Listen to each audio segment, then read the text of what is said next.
Hi guys, இது டே 11 of being consistent. So கொஞ்சம் பெரிய வீடியோ அண்ட் லாங் டே இன்னைக்கு. ஸோ மார்னிங் எழுந்த உடனே ஃப்ரெஷ்அப் ஆகிட்டு ரன்னிங் கிளம்பியாச்சு. ஸோ 3 கிலோமீட்டர் தான் ஓட முடிஞ்சுச்சு. அண்ட் அப்புறம் நம்ம அண்ணா கடைக்கு வந்து சூடாக ஒரு பிளாக் காஃபியை குடித்தாச்சு. அப்புறம் மறுபடியும் வீட்டுக்கு வந்து ஃப்ரெஷ்அப் ஆகிட்டு 3 முட்டையை ஒன்றா போட்டு ஒரு ஆம்லேட் அண்ட் வித் காலிஃப்ளவர் குழம்பு சாப்பிட்டு முடிச்சுட்டு மேட்ச்க்கு கிளம்பியாச்சு. ஸோ இதுதான் என்னோடய first tennis ball tournament. So first match toss win பண்ணோம், மேட்ச் வின் பண்ணிட்டோம்.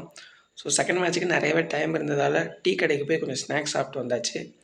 அண்ட் செகண்ட் மேட்ச்சும் அதே கதை தான், டாஸ் வின் பண்ணோம், மேட்ச் வின் பண்ணிட்டோம். ஸோ கொஞ்ச நேரம் எங்கள் மேட்ச்சுக்கு முடிஞ்சு அடுத்த மேட்ச்சை பார்த்துட்டு இருந்தோம். இடையில ஒரு குட்டி கொஞ்சம் மண்டை விளாண்டுருந்தான், அவனுக்கு அட்வைஸ் பண்ணேன் போடான்ட்டான். அப்புறம் கொஞ்ச நேரம் சீனியர்ஸ் கூடலாம் ஒரு டீம் மீட்டிங்கை போட்டுட்டு அப்படியே ஒரு 1 hour போயிடுச்சு. அண்ட் இவர் தான் எங்கள் ஏரியாவோட கடிஜோ கிங்கு, 100ல் 1 எடுக்கும். அப்புறம் மழை வேறு வந்துருச்சு.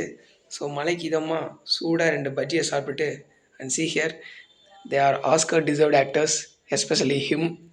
அப்புறம் ஏரியாவில் வந்து ஃப்ரெண்ட்ஸ் கூட ஷட்டில் ஆடிட்டு நாளைக்கு மேட்சை பற்றி பேசிட்டு வீட்டுக்கு வந்தாச்சு. அண்ட் வீட்டுக்கு வந்த உடனே அருமையான சாப்பாடு அப்பா கடையில் வாங்கிட்டு வந்தார். ஸோ சாப்பிட்டு படிச்சுட்டு இன்றைக்கி டே முடிச்சுக்கிட்டேன். நாளைக்கு பார்க்கலாம். பாய்.